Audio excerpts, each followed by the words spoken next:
Hello, everyone. We are going to talk about informational interviews today, and this is really, really, really important. So, hopefully, maybe you've heard of the concept, and maybe even a few of you have gone on informational interviews before. If not, you will all have that experience by the end of this course because it is part of this class. You're actually going to be putting it into your portfolio. And informational interviews are so important, and some of my students are super excited about it, and others just are maybe a little bit scared of the whole situation. And I don't want you to be scared. I want you to be very excited about it, and it is such an amazing opportunity, and I'm excited that you get a chance to do it. So here's the thing. An informational interview is not a job interview. Okay, so please get that out of your head. I'm not going to have you do that. But what you're supposed to do is find somebody that you maybe is doing a job that you are considering doing in the future, or is doing something that you want to be doing now. Right? So we're thinking about our own career aspirations, and that's kind of how we're choosing the person for the interview. And it's designed to give you information, hence the name informational interview, about what it's like to do that job. Now, many of my students, I talk to all of them after they come back. So some of the ones that were a little bit afraid to do it end up with a really great experience in the end. All of them have learned something. And so that in itself is not a time waster, right? Because you're going to learn something. And some of my students find out that the job they thought they wanted is not necessarily the exact job that they are best suited to do. So it gives them information in order to make better, choices for upcoming courses. So maybe they want to do marketing and they thought they wanted to go into a specific field or work for a specific company. And once they go see that specific company or that specific office, they decide, you know what, I don't want to focus on that. I actually think there's another piece of marketing that might be a little bit better for, my skill set or for my personality. So that's kind of what we're trying to give to you in an informational interview experience. So it is a way of connecting with network contacts or kind of building your network, and it's an incredibly important piece for getting that new career. The old job hunting techniques of like just um, getting a newspaper. This is how people used to do it. Get a newspaper and go to the classified sections and then just put in an application and then ta-da, you get a job, right? It doesn't really work like that anymore. You really have to kind of put yourself out there, and even just informational interviewing is putting yourself out there. And so it's an incredibly valuable experience. All right, so this guy, Richard Bowles, is the author of a book that is very well known, and it's called What Color is Your Parachute? And his whole focus on the book is, finding the job that is perfect for you. How do you get that job? And he talks a lot about informational interviews. And I remember when I was transitioning from the military into the civilian world, and the process of getting a job is a little different in the military, and there was a little bit of interviewing, but there I didn't know much about how do you go about, what do you do to get more information, or even just expand your network in the civilian world. And so a good friend of mine who was working, she was working for the city of Hillsborough at the time, had mentioned informational interviewing, and I was very interested in doing a job for the city that I live in. And there was a job opening, but I didn't know enough about it, and so I was kind of trying to get some information from her actually. And she said, you know what? You should do an informational interview with somebody who works over in that city's office. And so she kind of prepped me to do what you're going to do for your assignment. And prior to that, I had not really heard of the concept, but it is a very common thing. So please don't think that it's a weird thing and that, no one's ever heard of it. I'm making something up that is just super weird.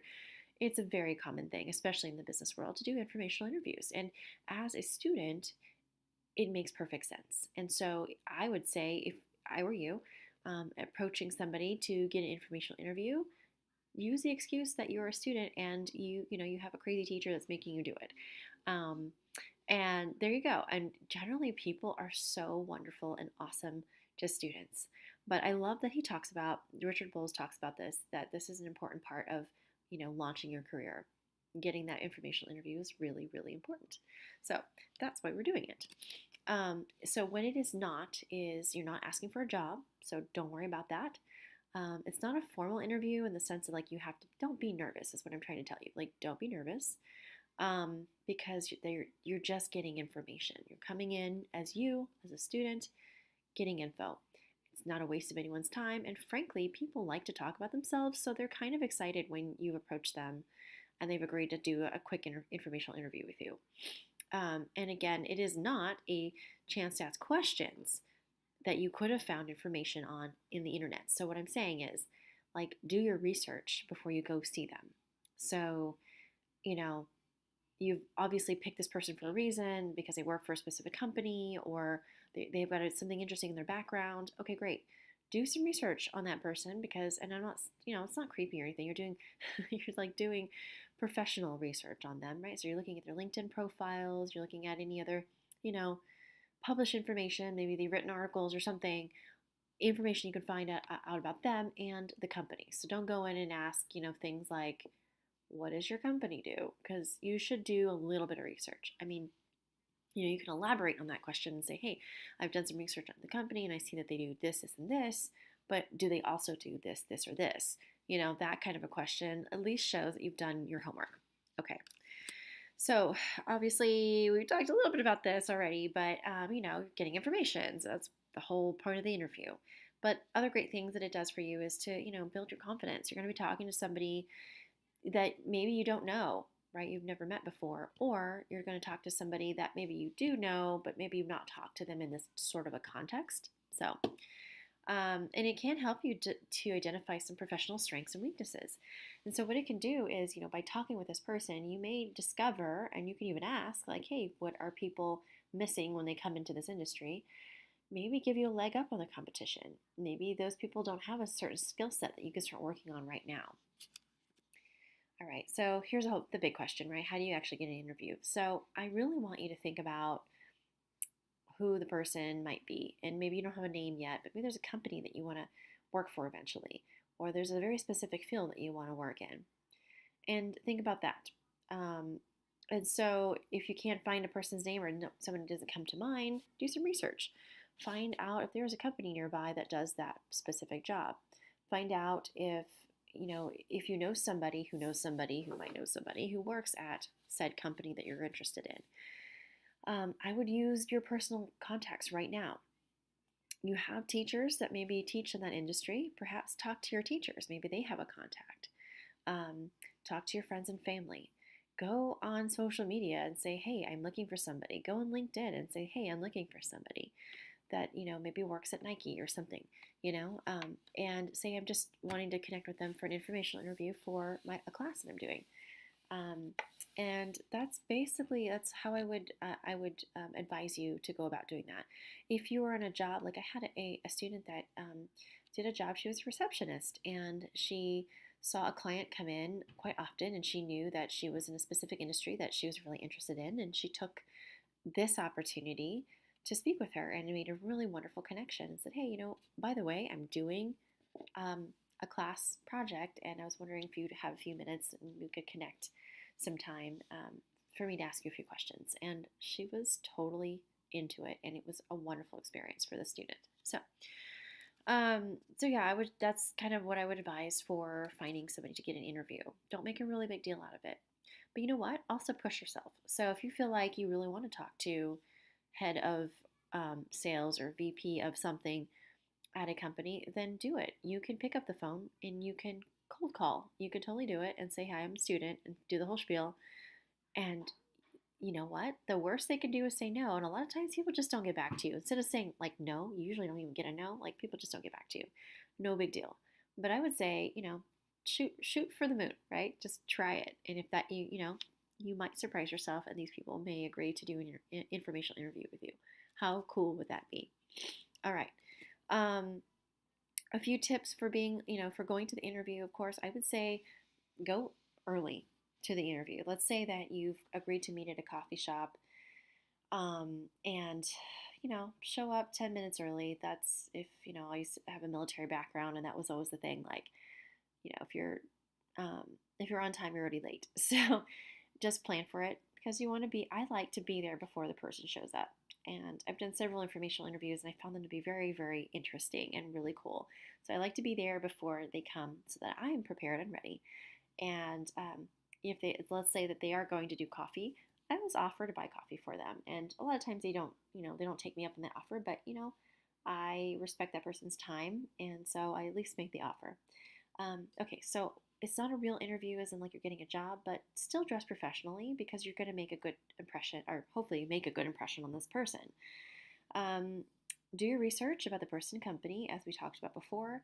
Bring some questions, and we're going to talk about questions here in a minute, but you don't have to ask the questions that I've given to you. It's not necessary. I want you to come up with your own questions because this is your informational interview. Um, Take notes and practice active listening. So, you know what? You bring 10 questions and you're 2 questions in and they are taking the conversation somewhere else, but it's really, really interesting. Like, just go with it and see where it leads you. Use your 10 questions as a guideline and don't worry about sticking to the script necessarily. Just enjoy the conversation with that person.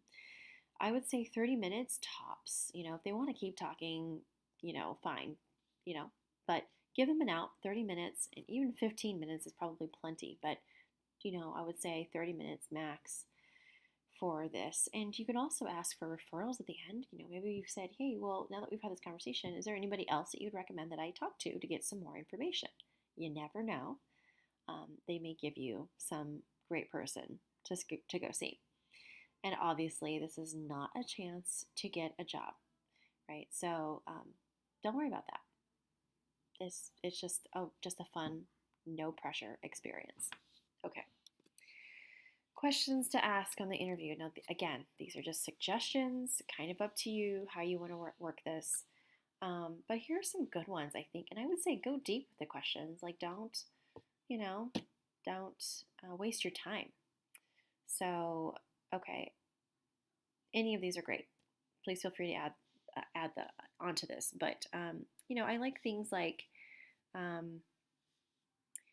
what advice do you have for someone who wants to get into the industry, or like what things have you seen? Like what? How do I word this? What skills are lacking in some of the new hires that you're seeing, right? Because then again, that's something that you could start working on. What were things like when you started? Where do you see the industry going? Um, those kinds of things. The regular questions that most people normally ask are like, what's the best part of your job? Not a bad question, but I would challenge you to go deeper on some of the other questions as well. Professional associations. That's an interesting question to ask them because almost every profession has an association, and many students are allowed to join those associations now. So ask them about it because I'm going to just use an example of project management. There is a project management association. It's actually called PMI, Project Management Institute. And let's say you want to be a project manager. Well, you can join as a student for a highly, deeply discounted rate. And you get to meet once a month with professionals who actually do this job. They have a networking time period. They have a dinner. They have cocktails, and they, just a cocktail hours and a chance to mingle and talk. And then also the dinner, there's always a guest speaker who works in that industry. So, you're being seen by people who do that job. You're getting information, and you're there as a student, so they're probably super excited that you're really excited about their industry. So people will open up to you and talk. How cool is that? So, and that's a great question to ask your person that you interview. Okay, and this is something I'm very passionate about is thank you notes, like a real legit on paper thank you note. Go buy, it doesn't cost very much. You go to Walmart, you can get a whole stack for I don't know, a few dollars. Something clean and professional, and send that person a real thank you note.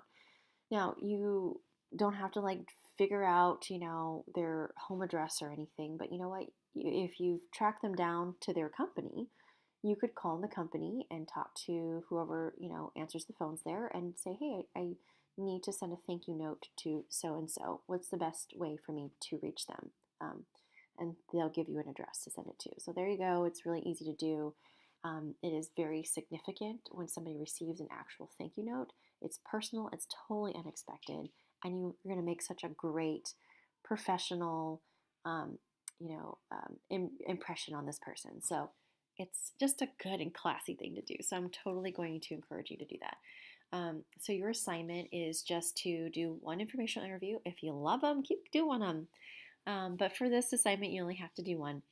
And I would say make it count. So be strategic about who you choose. Like, don't just choose a random person to choose a random person. Like, I will see right through that. So it needs to have some meaning to you. And you're going to write a one-page reflection on the process. All I want to know is who you asked and why and what you learned. And you're going to put it in part of your portfolio. Okay, that is it. I will talk to you all later.